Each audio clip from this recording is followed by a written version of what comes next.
शमशान में जलती हुई चिताओं के बीचों बीच एक पेड़ के नीचे ध्यान मग्न अवस्था में एक अघोरी बैठे थे।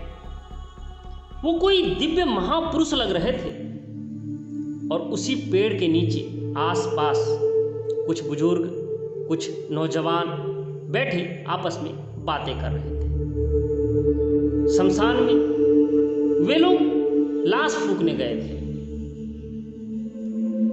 लेकिन रह रहकर सभी उस अघोरी को देख रहे थे, क्योंकि वो दिव्य महापुरुष जैसे लग रहे थे। उनके चेहरे पर एक तेज था। अचानक अघोरी ने अपनी आंखें खोली। उनकी आंखें लाल थी। गुस्से के मारे वो कांप रहे थे। क्रोध में आकर वो खड़े हुए, अपना त्रिशूल हाथ में पकड़ा, झोला हाथ में ली और जोर से कहा, घोर कलयुग है, घोर कलयुग। अब मुझे यहां से जाना ही पड़ेगा। उस राक्षस को सजा देना ही पड़ेगा, उसका पर्दाफाश करना ही पड़ेगा। ये सब सुनकर वहां आसपास में जो बैठे हुए थे नौजवान और बुजुर्ग काफी भयभीत हो गए। थोड़ी देर पहले शांतचित अवस्था में दिव्य महापुरुष लगने वाला एक अघोरी विकराल रूप धारण किए हुए था। यह सब देखकर सभी लोग भयभीत हो चुके थे।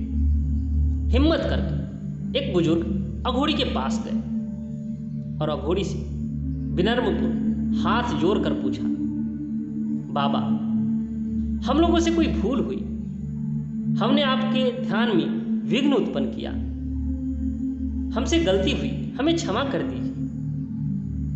अघोरी ने कहा, नहीं नहीं, तुमसे कोई गलती नहीं हुई, तुम्हारी कोई गलती नहीं।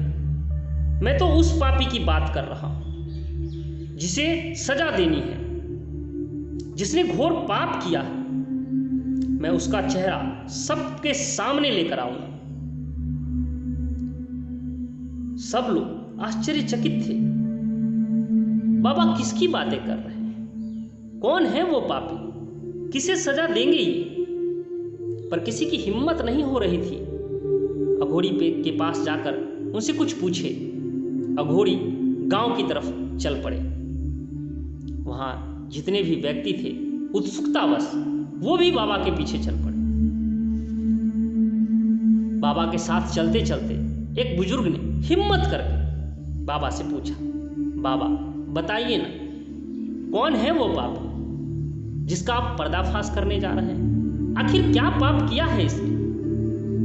अघोरी ने कहा, चुपचाप मेरे साथ चलो, तुम सबको सब पता चलेगा। गांव में घुसते बाबा ने एक से पूछा, बताओ, दुर्गा माई मंदिर के पुजारी का घर जाने का रास्ता यही है ना? उसने कहा, हाँ महाराज, यही रास्ता है। सभी पुजारी के घर की तरफ चल पड़े। पुजारी के घर के बाहर भीड़ जमा थी। रोने और चीखने चिल्लाने की आवाजें आ रही थी। सभी वहां पहुंच गए। एक नौजवान औरत दहाड़े मारकर रो रही थी, चीख रही थी और अपना छाती पीटे जा रही थी।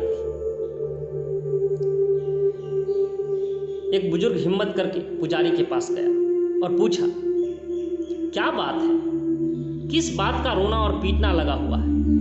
क्यों रो रही है ये औरत? उस पुजारी ने कहा, क्या बताऊं, कल मेरे यहां पोती पैदा हुई थी और न जाने आज सुबह जब हम घर में गए तो देखा वो घर में नहीं थी। उसकी जगह चुंदरी और 9 अड़हुल के फूल रखे और वो दहाड़े मारकर रोने लगा।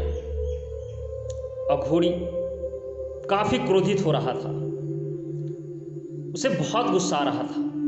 वो पुजारी को देखे जा रहा था और क्रोध में भरकर बोला, मैं जानता हूं तुम्हारी पोती कहाँ है। ये सुनते ही पुजारी की बहू अघोरी के पैर में लिपट गई और रोते हुए बोली, बाबा कहाँ है मेरी बेटी? वो ठीक तो है ना, जीवित तो है ना? बाबा ने कहा, तुम चिंता मत करो बेटी, तुम्हारी बेटी सुरक्षित है।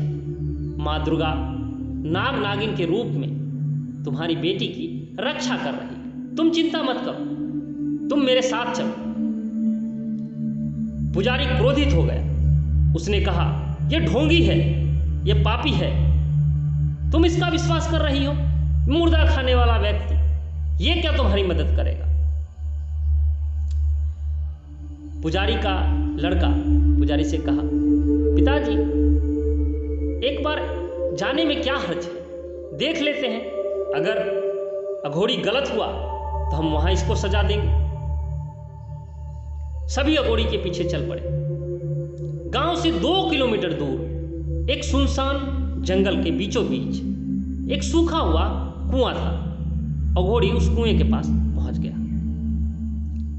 कुएं से किसी बच्चे की रोने की आवाजें आ रही थी। सभी दौड़कर कुएं के पास गए।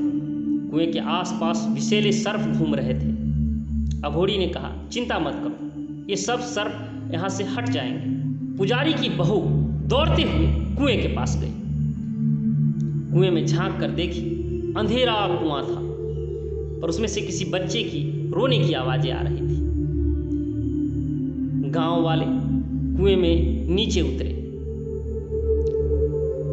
कुएं से उन्होंने उस बच्ची को बाहर निकाला। कुएं में 2 नरकंकाल और भी थे। गांव वालों ने उसे भी बाहर निकाला। वो अघोरी साधु क्रोध में भरकर पुजारी की तरफ देखते हुए कहा, तुम पापी हो, तुमने माता का अपमान किया। ये लड़कियां माता दुर्गा का ही रूप है। तुम लोभ में आकर तुमने इसकी हत्या की है। अघोरी पुजारी की बहू की तरफ देखते हुए पुजारी की बहू से कहता है, ये दोनों बच्चियां तुम्हारी पहली संतान है, जिसे तुम्हारे ससुर ने इस कुएं में गिरा दिया। तुम्हारा ससुर चाहता था तुम्हें पुत्र हो, इसे पोते का सुख चाहिए, इसीलिए इसने तुम्हारी दोनों संतान को मरवाया। इतना सुनते ही गांव वाले क्रोधित हो उठे। उन्होंने पुजारी को धिक्कारते हुए गांव से बाहर निकाल दिया। सभी ने अघोरी बाबा की खूब पूजा की। कुछ दिन तक अघोरी बाबा वहां के दुर्गा मंदिर में निवास की और उसके बाद वो वहां से चले गए। वो अघोरी कहाँ गए किसी को कुछ भी पता नहीं। दोस्तों, कहानी कैसी लगी कमेंट करके जरूर बताइएगा। अगली कहानी हम आपके लिए जल्द लाएंगे। इसे शेयर कीजिए ताकि हम आपके लिए और अच्छी कहानी लेकर आए।